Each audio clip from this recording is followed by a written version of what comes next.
All right, welcome everyone. We are here for Lunch and Learn today. And this Lunch and Learn topic is misconceptions of online learning. We're focusing in on an article from EDUCAUSE that had been published that talked about some different misconceptions in online learning. We're really focusing on those this semester.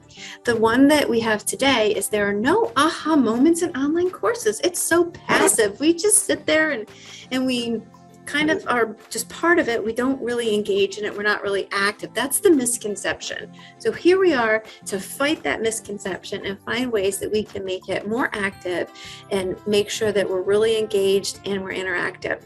But also CCIT, what we're trying to do in this challenge as well is these are misconceptions of online learning, but we also understand that we have individuals who teach online, they teach hybrid, or they teach just in person, but they might be here for a little bit of professional development today. So we do want to talk about all those different modalities of learning and how we can make learning more engaging in a lot of different ways, but how we can support that with our online resources as well. And we really want to think about these misconceptions and how we can address those. So here's our agenda. And just to let you know also, I'm Laura and we have Karianne here as well. And today we are talking about recognizing the aha. So how do we really know? How do we make sure that, yeah, I just learned something? How do we share that aha and tell other people about it inside that course? And maybe there's a little bit of celebration so that we can make that moment where we've learned really stand out. And at the end, we'll have a little summary and a call to action. But to start with, I want to talk about groundhogs. Now, this is an interesting topic to be able to think about. And I'm not really interested in groundhogs necessarily because my backyard is riddled with them. And it's also not because I'm an avid golfer. But this is a topic that when I was learning to be a trainer for a program called CRIS, and that's really a program that teaches instructors how to use different strategies to help students think about their learning. Well, we needed some material and they gave us material about groundhogs. I thought it was pretty interesting though. They said that groundhogs like peaches. I said, that's fine. They're on the ground. They walk around underneath peach trees. They eat a peach. That's fine. That's no big deal. Until I read the part that said groundhogs climb trees to eat the peaches. I did not know that groundhogs could climb trees. So that's the number one fact that I have right here. We have 4 facts we're going to talk about for groundhogs. The first one is that groundhogs do in fact climb trees. And that was amazing to me. We have a second fact though, and really a groundhog is a big squirrel. So I guess that makes sense that they would climb a tree if they are in the squirrel family. So this cute little groundhog there, he's related to squirrels, just to let you know that. For the third fact, it's about hibernation. And I didn't really know for sure that groundhogs hibernated, but that wasn't what I found interesting. What I found interesting is it depends upon where they are, the duration of their hibernation vacation that they take. Surprisingly, if they're a groundhog and they're a Canadian groundhog in Quebec, for instance, they might hibernate about 197 days. But if they are Puxatawny Phil and they're in Pennsylvania, they might only hibernate about 147 days. So it kind of seems to depend upon the weather, the conditions, that food availability. And I thought that was pretty interesting. I hadn't really thought of different durations of hibernations. And the fourth fact that seemed very interesting was that groundhogs and woodchucks are the same thing. They're the same animal. It's just 2 different names for them. So that's kind of an interesting fact to me. If you've ever had trouble saying how much wood would a woodchuck chuck if a woodchuck could chuck wood, you might try how much ground would a groundhog hog if a groundhog could hog ground. I don't know, which is easier for you. Here are 4 facts about groundhogs. What I'd like you to tell me in the chat or by unmuting, what's the most interesting groundhog fact for you and why? Why did you decide that was the most interesting? We'll take about a minute for that so you can think. You can write or you can unmute. Oh, I see some climbing trees. I think the hibernation, because I'm very into naps, so I really identify with that. So I would definitely be a longer hibernating groundhog. Oh, big squirrels. They're big squirrels. I see that in the chat. Someone wants a groundhog for a pet. Pauline does. They are cute. No. Have big rodent teeth though. They want to chew on things. Yeah. But Gwen has too many squirrels in her yard. Maybe you need some groundhogs then to round out the family. No. Excellent. So we saw some trees that were interesting, and we saw the squirrel part. That was very interesting. Well, thank you for participating in that. That's what we were trying to do. Have just a little bit of a chunk of information so that we could recognize an aha. So today you were able to learn about squirrels, or about groundhogs climbing trees, and about groundhogs being big squirrels. And those were two things that stood out for you. We were recognizing those aha moments, those little bits of things that we had learned. And I want to take you through an activity for that. There are some other ways that you can recognize the aha help students. And one of those that's suggested in that EDUCAUSE article is journaling. So being able to have students write beforehand, what do they think they know about groundhogs, for instance, and post, what do you know now? How did it change your understanding? Or how did it validate what you knew? It's really noticing those aha moments, because I don't know about you, but sometimes someone will come home from school, you say, hey, what did you learn today? And they say nothing. So if we're not helping them sometimes recognize what they're learning and recognize those moments of inspiration, then it might get lost for the students. So this was just a little bit of recognizing that aha. There's a few more ideas too. And these little square pictures that you see on there are some different articles, and Karianne can pop those links into the chat for you so you can see those as well. But you can use blogs. And for blogs, you could use a Google Doc. It's very similar to the journaling, but maybe this is just a post-learning. But the nice thing about being able to use that Google Doc, it can be multimodal, meaning they can add a video, they can add an image, they can add different things beyond the text. So for the journaling, you could see how that could be kept in, say, a discussion board, a one-on-one discussion board, or they could keep that in a notebook. So if you wanted to do it old school and on paper and pencil, right? But with a blog, the nice thing about being able to use that Google Doc, they can share it with you as the instructor, and you can watch their information grow. They can see their learning grow over the course of the semester, and then have that artifact, that record of what they had learned in the course. A vlog is very similar. A vlog has a V in it because there's a video. So students can record their thinking in a simple way. The article had suggested maybe Star Trek, kind of like a Captain Kirk thing, Star Trek log 385, whatever, I don't know. But that it could just be a face that's talking and recording what they're thinking.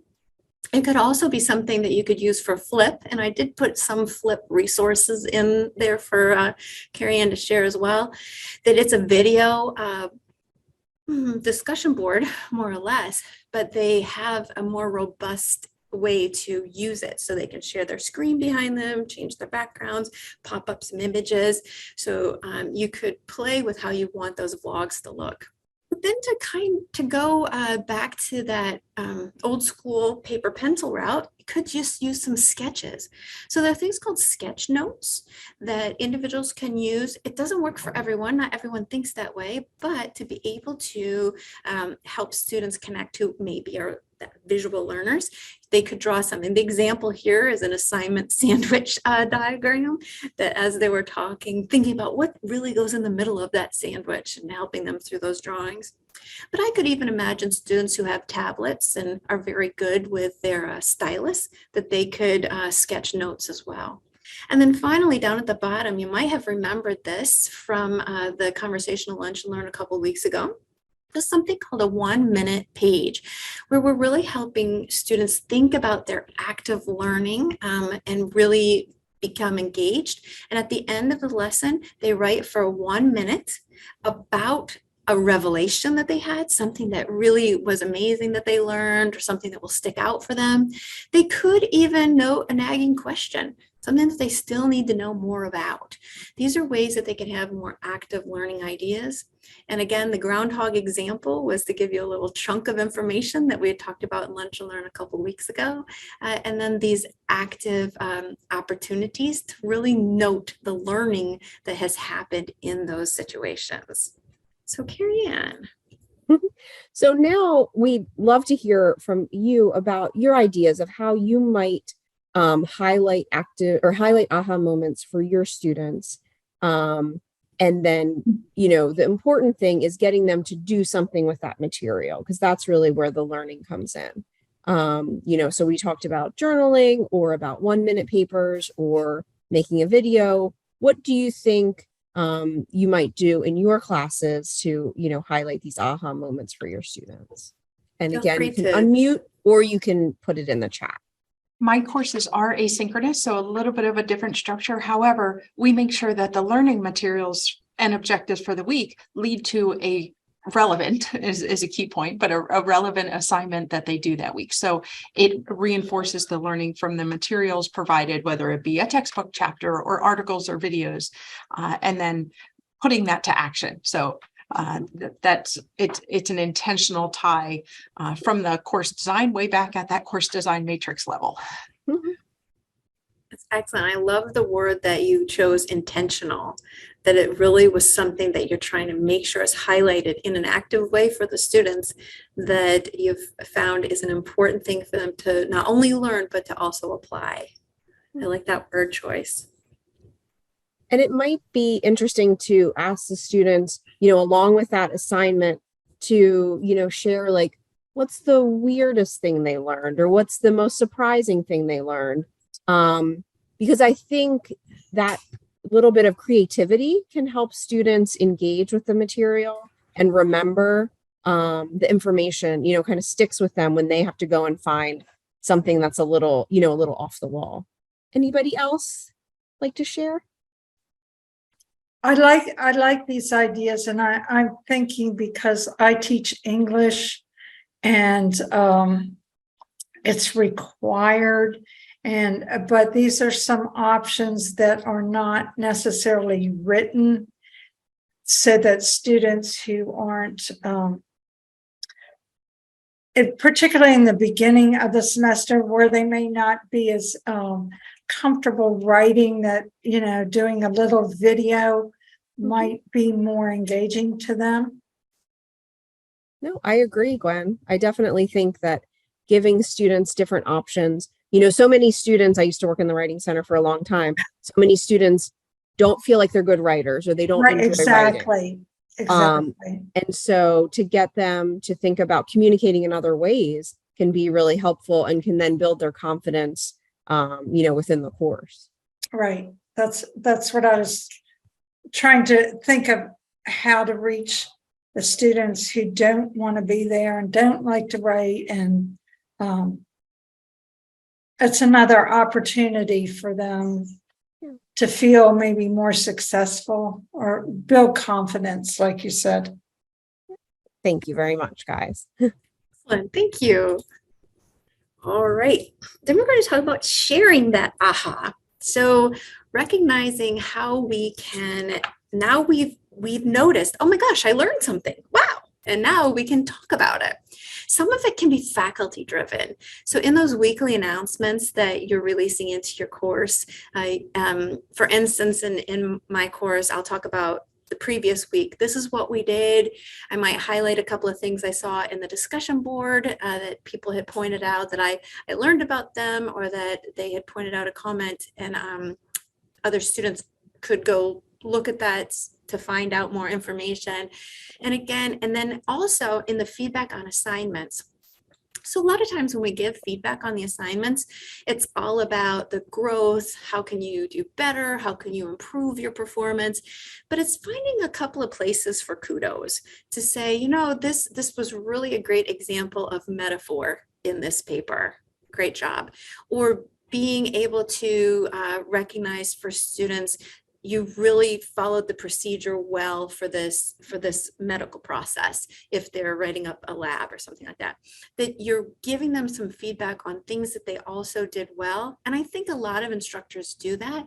But again, it's that word that Kelly mentioned, intentional.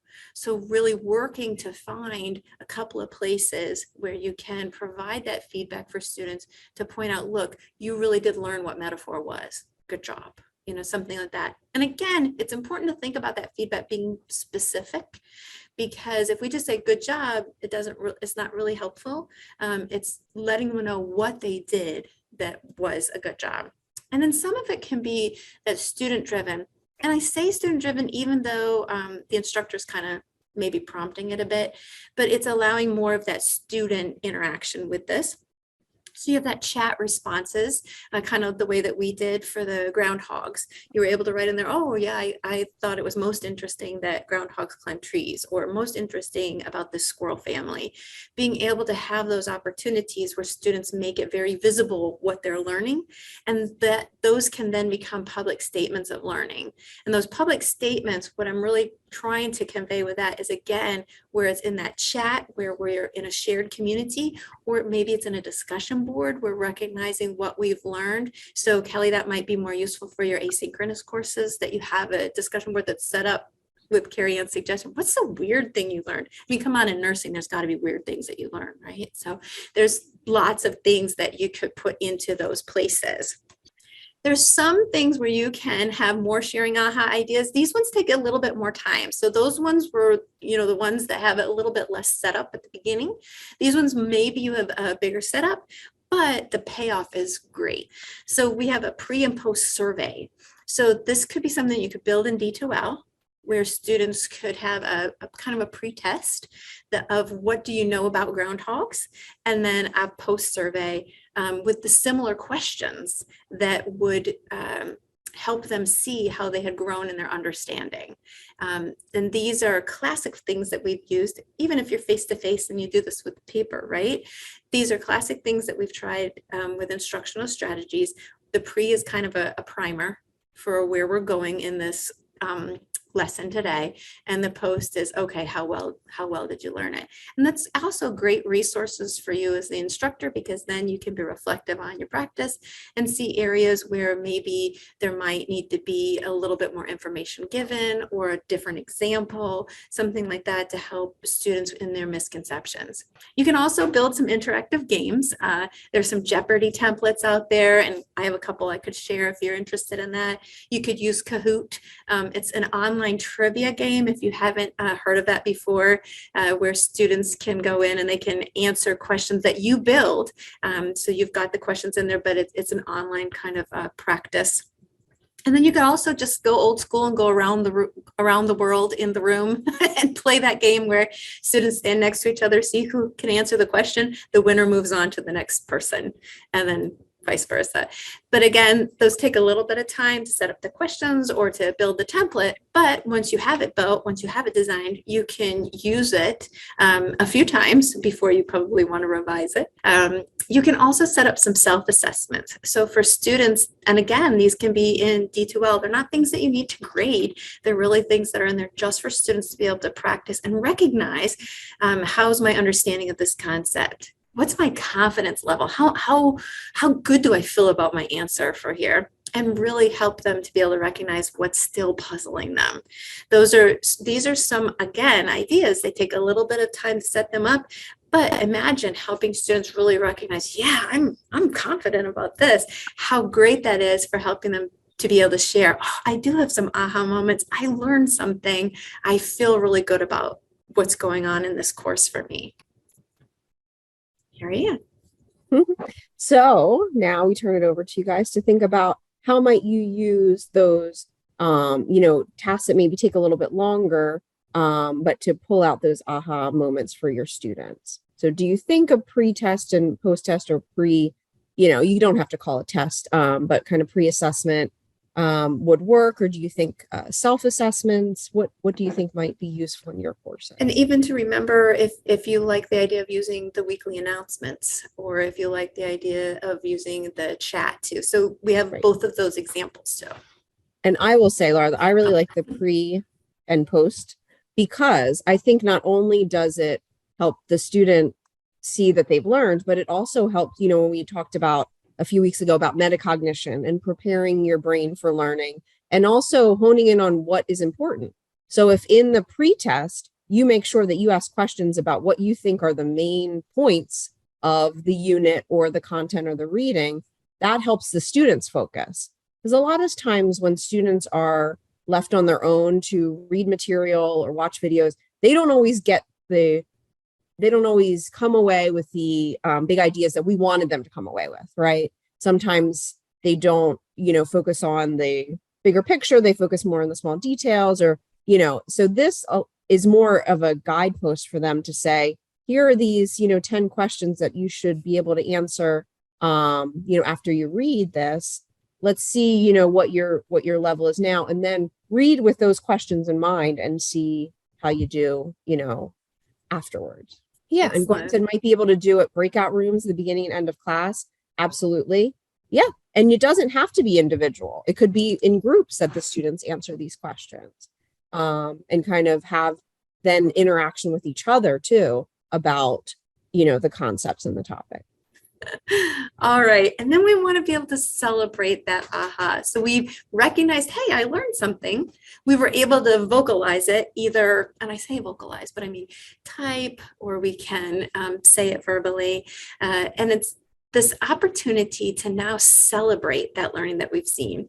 And this might be, again, in those weekly announcements, or maybe something that I see some of this as being instructor driven, finding some quotes of learning.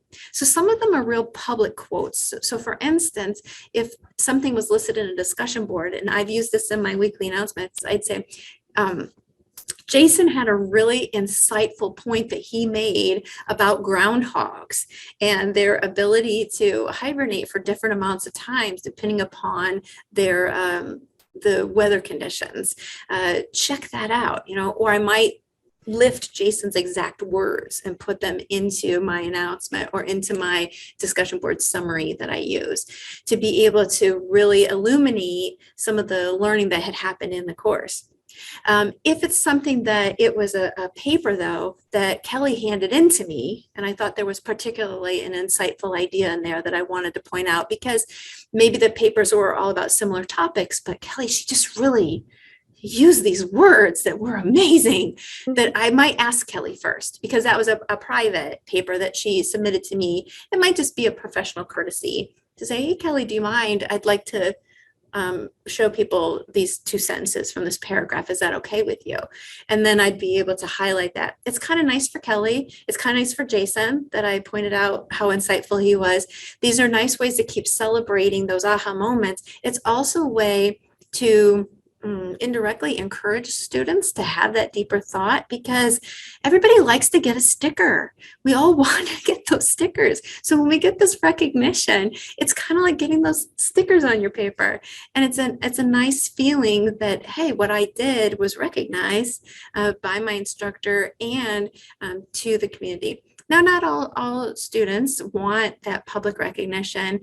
That's why feel out your community, figure out where you are with it and the comfort level of the community. But as you're developing your classroom community, and you'll find that the majority of those celebrations will be invited, or will be enjoyed. So these are just some thoughts here. So we're going to come up here on our summary. And this is where I'm going to ask you, this is kind of your call to action to either unmute or type in the chat. So here's kind of 4 things that you can do. Number 1, refuse to allow that passive learning. So really making students engage. And we gave you a few ideas of how they could do it. They could be low investments, just making sure they're in the chat, right? Or a little bit higher, some of those breakout rooms, or those discussion boards for asynchronous kinds of things, and maybe even some paper pencil ideas if you're in person. Or leveling it up a little bit for recognizing those aha moments again. So not only now are we not engaging in passive learning, but we're really pointing out, where did we learn? sharing those, having students verbalize them somehow, and celebrating those ahas where maybe you're putting them into your weekly announcements. What will you do by next week? That's my question. That's this guy's question on the screen. What will you do by next week? Feel free to write in the chat or to unmute and let us know. Or if you advise other faculty, what will you advise them to do? Kelly says liven up discussion board prompts and include ahas for spring courses. Excellent, excellent. All right, we'll do next semester.